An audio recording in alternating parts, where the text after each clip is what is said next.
Vamos ver aqui como que a gente vai fazer isso. Então, olha só, o primeiro item aqui, material que impeça o movimento da cabine dentro da caixa de corrida. É um item bem tranquilo explicado. Existe algum material que impeça o movimento da cabine dentro da caixa de corrida? Né? Tem ou não tem? Se tem, é reprovado. Se não tem, é aprovado, porque não é para que ele exista. Agora, o que precisa entender aqui? O que é caixa de corrida? Será que o operador sabe o que está escrito aqui como caixa de corrida? Tá? Será que ele realmente sabe o que significa caixa de corrida? Por isso que ele precisa de um treinamento. Tá? Então, se você TS também não sabe o que é caixa de corrida, não adianta você dar esse treinamento. Tá? Parafusos de fixação da ancoragem na torre. Este é um item muito genérico, ao meu entender, porque a gente está falando de parafusos de fixação da ancoragem na torre. E, dependendo de quantos metros vai ter a edificação, a gente vai ter várias ancoragens na torre, cada uma com 4 ou 8 parafusos. Tá? Então ali, parafusos de fixação da ancoragem na torre. Então é a parte da ancoragem que vai na torre do elevador. Então são 4 parafusos por ancoragem. Neste modelo aqui, pode ser que tenha mais, pode ser que tenha menos, tá? Principalmente aquelas torres que são triangulares. O que o operador vai verificar aqui? Ele vai olhar, essas coisas são inspeções visuais.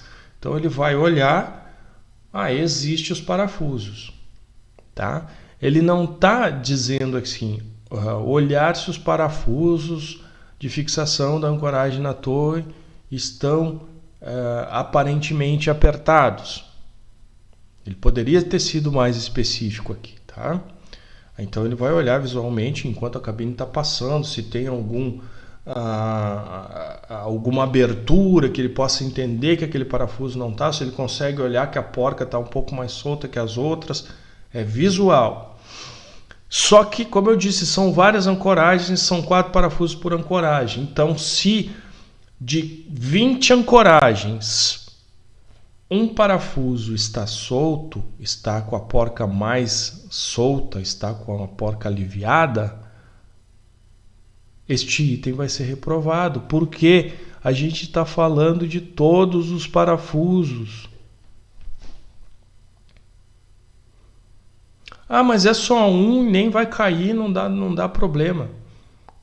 Amigo, se você aprovar esse item e uma auditoria do trabalho perceber que está faltando um parafuso ou que esse parafuso está solto e ele confrontar com o teu depoimento aqui, porque esse é o teu depoimento, ele vai dizer, escuta, mas tu não viu aquilo ali? Tu pode alegar que não, mas aí ele pode também entender que você não está fazendo a coisa que devia fazer. Vamos para um outro item aqui um pouco mais genérico. E quando eu falo de clareza, eu estou falando de clareza nesse sentido aqui, ó. Botões de emergência. Pergunta é, o que eu faço com esses botões de emergência? Eu aperto, verifico, como que é a verificação desses botões de emergência? Eu preciso ser claro com isso. E aí eu vou aprovar ou vou reprovar. Esse aqui já é mais específico, display de informações do quadro de comando, só tem um display. Então, esse display tem que estar funcionando bem, né? Mostrando todos os caracteres, tem que estar ali dentro de condições. Funções do quadro de comando é o outro item genérico. Por quê? Porque eu tenho na tampa desse painel várias funções, falando só da tampa, que eu poderia entender diferente, poderia entender que é outra coisa. Mas funções do quadro de comando. Aqui eu sempre falo o seguinte, eu tenho um painel de comando, que eu tenho teclados, ou eu tenho uma botoeira que eu vou selecionar para subir, para descer, como algumas outras automações que tem aí pelo mercado. e eu tenho uma luz verde de painel energizado, de painel ligado. Essa luz verde, ela não interfere em nada no funcionamento das outras funções que estão neste painel. E esta luz queima. Como esse item está dizendo funções do quadro de comando, eu vou reprovar, porque tem uma luz de painel ligado que está queimada. Aí tu vai dizer, sim, mas ela não implica em nada, ela não oferece risco nenhum. Por isso que mesmo com esse item reprovado, você vai continuar funcionando com o elevador. Porque lembra que lá na NR2 era para dizer se existe algum item que comprometa a segurança, se for constatada anomalia em um item que comprometa a segurança, você deve parar o equipamento. Então esse item não compromete a segurança.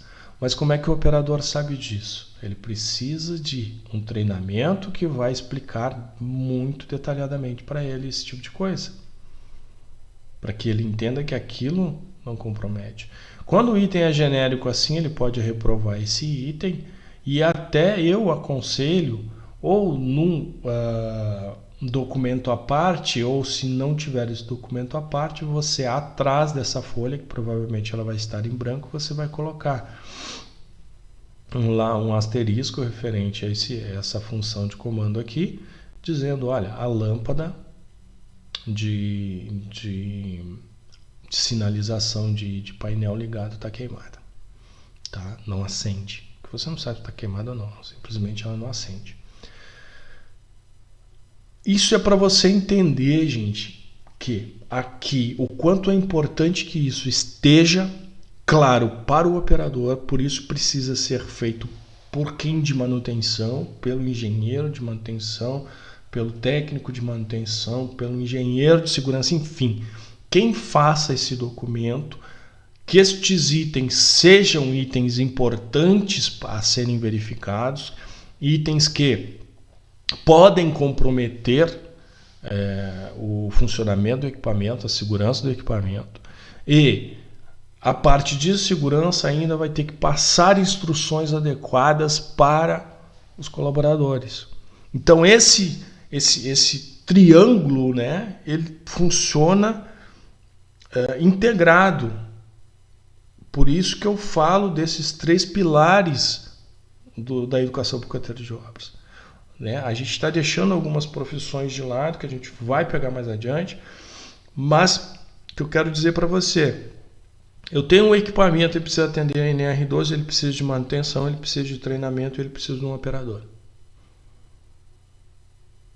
Se você não entender essa lógica aqui, você não vai conseguir ser um prestador de serviços por canteiro de obras.